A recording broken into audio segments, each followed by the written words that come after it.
Bienvenue sur Qui vous connecte info. Aujourd'hui, nous vous présentons une analyse complète de l'attaque par drone revendiquée par le groupe rebelle AFC/M23 contre l'aéroport de Kisangani dans l'est de la République démocratique du Congo qui a eu lieu récemment. La Commission de l'Union africaine a exprimé sa plus vive inquiétude face à cet événement, soulignant ses implications graves sur la sécurité des civils et la stabilité régionale. Dans cette vidéo, nous détaillerons les aspects humanitaires, juridiques et sécuritaires de cette attaque, tout en examinant le rôle de la médiation internationale et des mécanismes de paix pour prévenir toute escalade. Restez avec nous pour une analyse approfondie et fiable. L'attaque menée par AFC/M23 sur l'aéroport de Kisangani constitue une menace directe pour les populations civiles vivant dans la ville et ses environs. Selon la Commission de l'Union africaine, frapper une infrastructure située dans un centre urbain majeur représente un danger disproportionné pour les habitants et contrevient aux règles fondamentales du droit humanitaire international. La Commission rappelle que les infrastructures civiles,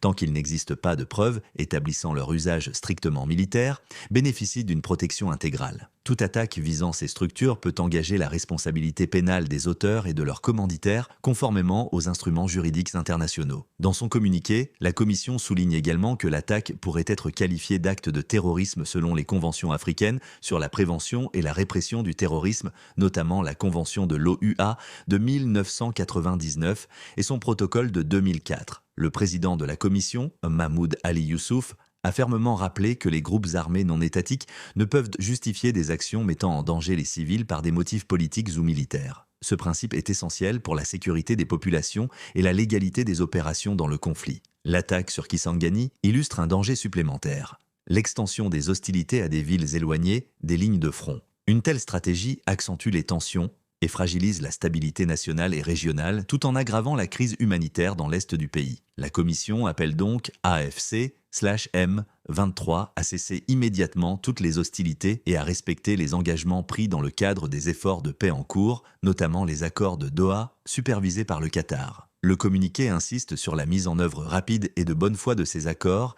essentiels pour instaurer un cessez-le-feu durable et un dialogue politique efficace. Tout retard ou manquement pourrait compromettre sérieusement les efforts de paix dans la région. La souveraineté, l'unité et l'intégrité territoriale de la RDC restent un des priorités pour l'Union africaine. L'organisation réaffirme son soutien à toutes les initiatives crédibles visant à restaurer la paix et la sécurité en coopération avec les mécanismes régionaux et internationaux. L'attaque met en évidence la vulnérabilité des infrastructures civiles dans les zones de conflit et souligne l'importance de renforcer la protection des habitants. Les attaques aériennes indiscriminées représentent une menace directe pour la vie et les biens des civils.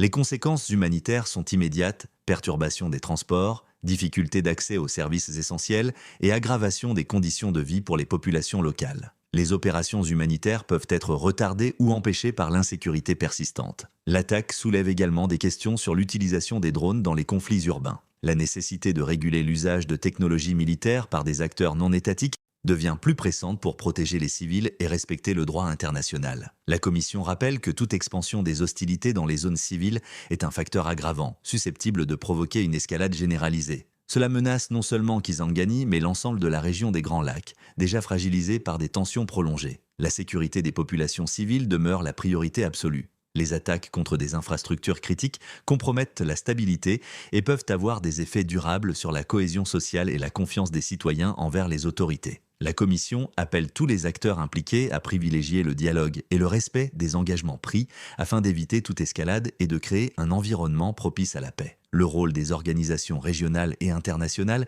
est essentiel pour garantir le respect du droit humanitaire et pour soutenir les initiatives de médiation. Une coopération étroite est nécessaire pour stabiliser la région et prévenir de nouvelles violences. La surveillance et l'évaluation des zones à risque doivent être renforcées pour anticiper les attaques potentielles et protéger les civils. La Commission encourage les États membres et les organisations humanitaires à intensifier leur action sur le terrain. La communication et la transparence sont également cruciales pour informer les populations locales des risques et des mesures de protection mises en place. Cela permet de renforcer la confiance et de prévenir la panique. Enfin, l'Union africaine réaffirme son engagement à soutenir toutes les initiatives visant à restaurer la paix, la sécurité et la stabilité dans l'est de la RDC. La protection des civils et le respect du droit international restent au cœur de ses priorités. Face à cette situation critique, la vigilance et l'action concertée des acteurs locaux, régionaux et internationaux sont indispensables pour prévenir une escalade et favoriser un retour durable à la stabilité. Merci d'avoir suivi ce reportage détaillé sur Kivu Connect Info.